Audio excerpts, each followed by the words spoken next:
이제 여호수아 24장은 출애굽부터 시작해서 지금까지의 모든 역사를 한 장에 정리를 해놓고 있습니다. 여호수아가 이제 하나님 앞에 부름받을 때가 가까웠고, 그러자 세켐이라고 하는 곳으로 이스라엘 지도자들을 모두 불러 모읍니다. 세켐이라고 하는 곳은 아주 아브라함이 가나안 땅에 들어와서 처음 그곳에 장막을 집을 짓고, 그리고 거기에 제단을 쌓고 처음 하나님을 예배했던 장소가 세켐입니다. 그 세켐으로 모두 불러 모아서 거기에서 이제 지금까지 하나님께서 어떻게 행하셨는지 이야기를 시작합니다. 첫 번째는 아브라함의 조상들이 어디에 살았느냐. 오늘날의 이라크 갈대아 우르라고 하는 곳에 살고 있었는데, 하나님께서 그곳에서 그 가족들을 불러냈다는 거예요. 왜요? 그 갈대아 우르라고 하는 그 지역은 모두가 초승달, 달의 신, 월신을 섬기는 지역이었습니다. 조상들도 거기에서 우상을 섬기고 살았는데, 그 우상을 섬기던 곳에서 데라와 아브라함과 자녀들을 끌어내신 거예요. 어디로? 하란이라고 하는 곳으로. 이 하란이라고 하는 곳에서 다시 아버지 데라는 죽고 아브라함에게, 아브라함아, 이 하나님 너 본토 친척 아비 집을 떠나서 내가 내게 지시하는 곳으로 가라. 아멘. 그래서 보따리 싸서 유브라데 강을 건너서 가나안 땅에 들어온 거예요. 그래서 세켐에서 첫 예배를 하나님께 드렸습니다. 하나님께서 아브라함에게 약속하셨어요. 아브라함아, 내 하나님, 하늘에 별들을 좀 볼래? 별이 참 많네요. 동서남북 사방을 좀 돌아볼래? 참 넓고 좋네요. 내 자손이 하늘의 별처럼 많아질 거야? 아멘. 이 땅을 너와 내 후손에게 줄 거야? 아멘. 그런데 나이가 그 당시 보통 40에 결혼을 했는데 100세가 될 때까지 60년 동안 자녀가 없었어요. 그러다가 85세에 인간적인 방법으로 아내 사라의 여종이었던 하갈과 동침해서 이스마엘이라고 하는 아들을 낳았는데, 하나님이 아니야, 이스마엘은 약속의 아들, 믿음의 아들은 아니야.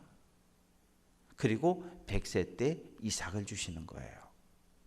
그래서 이 이스마엘이 언약의 자손은 아니고 이삭이 언약의 자손이 됩니다. 그 이삭이 또 결혼해 가지고 에서와 야곱 두 아들을 낳습니다. 이 에서는 어디로 갑니까? 사해 아래쪽에 세일산, 에돔 족속의 조상이 되는 것이고, 그리고 야곱은 어디로 갑니까?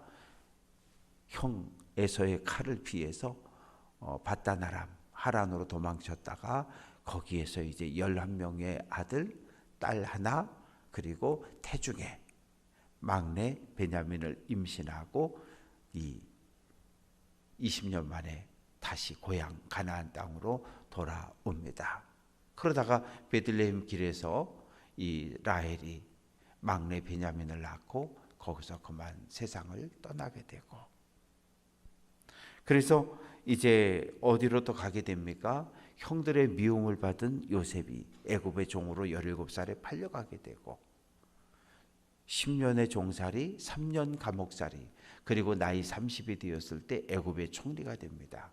7년 풍년이 있었고 7년 흉년이 시작되고 2년째 되었을 때 이 가나안 땅에도 기근이 들었고 먹을 양식이 떨어지니까 애굽으로 내려오게 되고, 그래서 요셉이 살아있음을 확인한 야곱과 그의 가족 전체가 애굽으로 이주해서 고산 땅의 삶을 살아갑니다. 한 200년, 한 300년 가까운 시간을 잘 살았어요. 왜?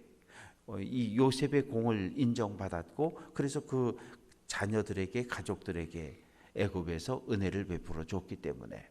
그런데 새로운 왕 투트모스 2세가 이 바로가 되면서 그때부터 분위기가 달라진 거예요.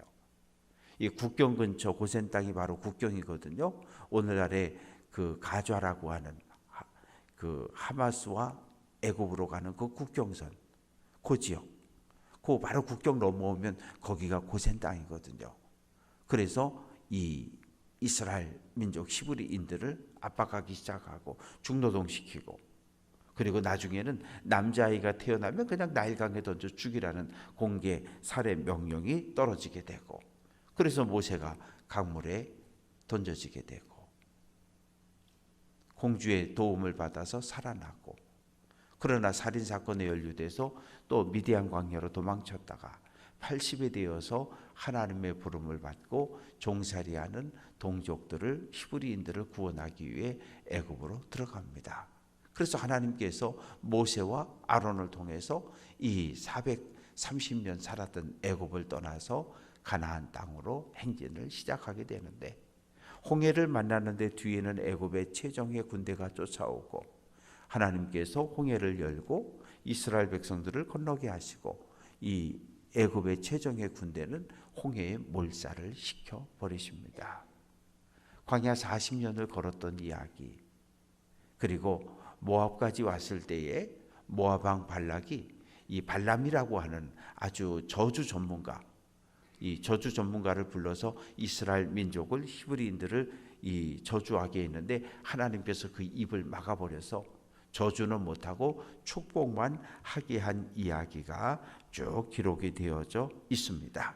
그래서 10절 말씀 보면, 내가 발람을 위하여 듣기를 원하지 않고 그가 오히려 너희를 축복하였다. 이 여호수아가 요단 동편을 쳐서 공격할 때, 모압을 점령할 때 이 저주 전문가 발람도 죽임을 당하게 됩니다.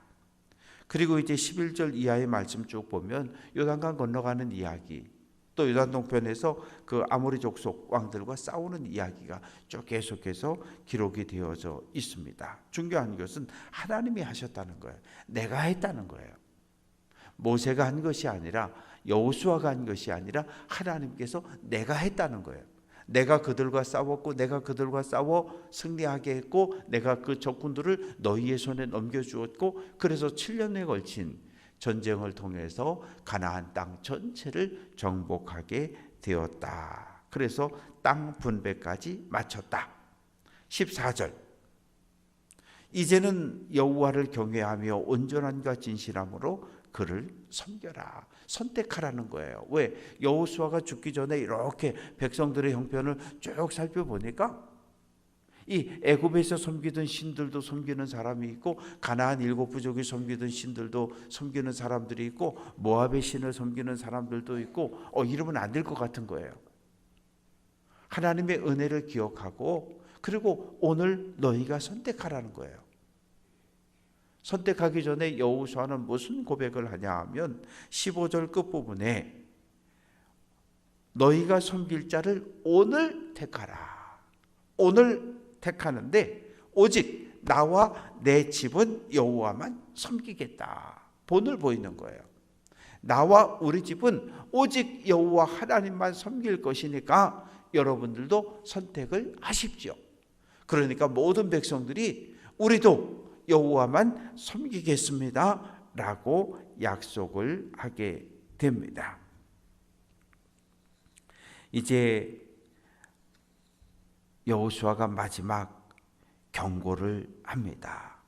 19절, 하나님에 대해서 이야기하면서 하나님은 거룩하신 하나님이시요 질투하시는 하나님이시다.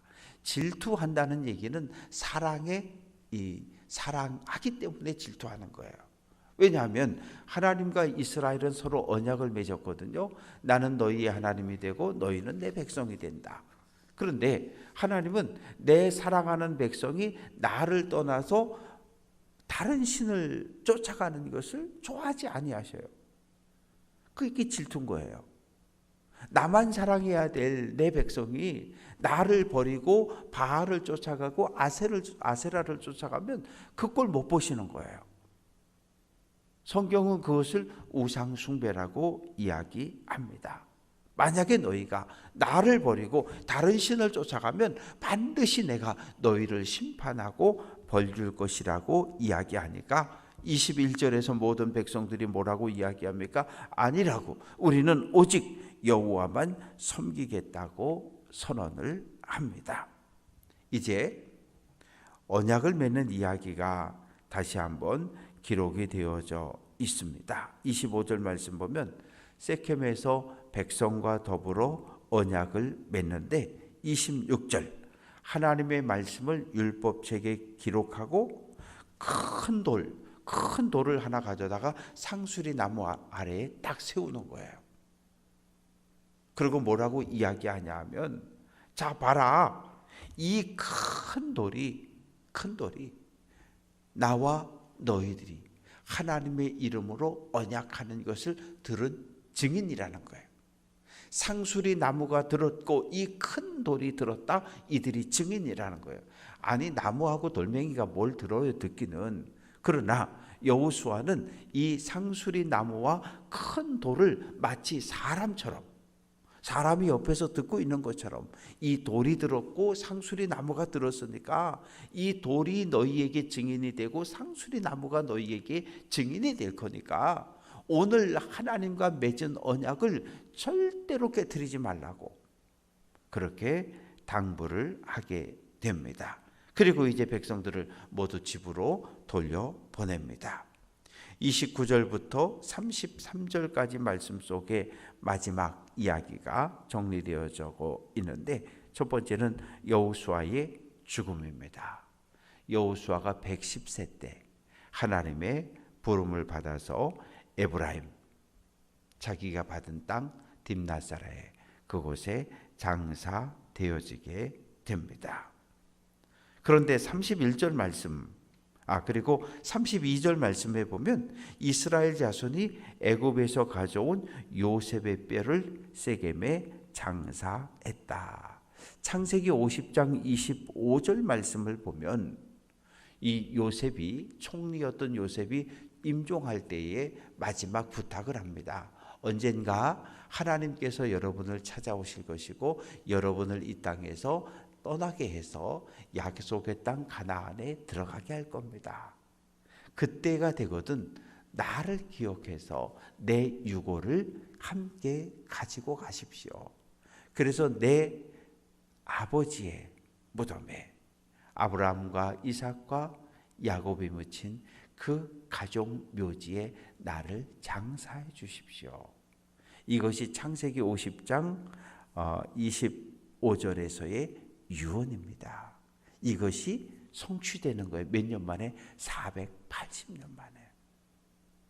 그래서 요셉의 유골이 세겜에 장사되어진 이야기. 33절 말씀 보면 아론의 아들 엘르아살 대제사장도 죽습니다. 여호수아, 엘르아살, 그리고 요셉의 유언이 성취되면서 출애굽 1세대는 모두 이제 이 세상을 떠나게 돼요. 그런데 31절 말씀, 이스라엘이 여호수아가 사는 날 동안 여호수아 뒤에 생존한 장로들, 여호와께서 이스라엘을 위하여 행하신 모든 일을 아는 자들이 사는 날 동안 여호와를 섬겼더라. 이 말씀이 사사기와 연결됩니다. 왜냐하면 여호수아가 살아있을 때 장로들, 지도자들이 살아있는 모든 날 동안에는 하나님을 떠나고 하나님을 버리고 우상숭배하지 않았다는 이야기예요. 모두 다 죽은 후에, 시간이 흘러간 후에 사사기, 우상숭배가 시작이 되어집니다. 그래서 교회도 가정도 믿음을 잘 이어줘야 하는 거예요. 부모님 세대는 신앙생활을 열심히 했는데 그 자녀 세대는 신앙생활을 안 할 수가 있거든요. 그리고 그러면 손주 시대가 또 어려운 거예요. 그래서 이 믿음이라고 하는 것을, 생명을 자녀들에게 물려주는 것이 중요한 것처럼 믿음을 자녀 손들에게 물려주는 것도 대단히 중요해요. 왜? 믿음을 제대로 물려주지 않으면 우리 자녀손들이 하나님의 복을 받을 수 없기 때문입니다. 하나님을 경험했고 성령을 체험했고 은사를 경험한 우리 세대가 다음 세대에게 믿음을 계승시켜줄 책임이 우리에게 있어요. 바라고 소망하는 것은 하나님께서는 그 시대마다 사람들을 부르시고 사용하셔요. 아브라함을 불렀고 모세를 불렀고 여호수아를 불렀고 아론을, 엘르아사를, 비느하스를 그래서 일하게 하십니다. 신년을 맞이하는 올해 하나님께서 우리를 부르셔서 우리에게 일하라고 하셔요. 나이가 묻지 아니하시고 열정이 하나님께 받은 은혜가 있는 한 우리에게 일하라고 요청하셔요. 오늘 한 날도 힘차게 믿음의 길을 내걷고 하나님의 말씀을 마음판에 새기고 믿음의 길을 잘 달려낼 수 있는 귀한 성도들 될 수 있기를 주님의 이름으로 축원합니다.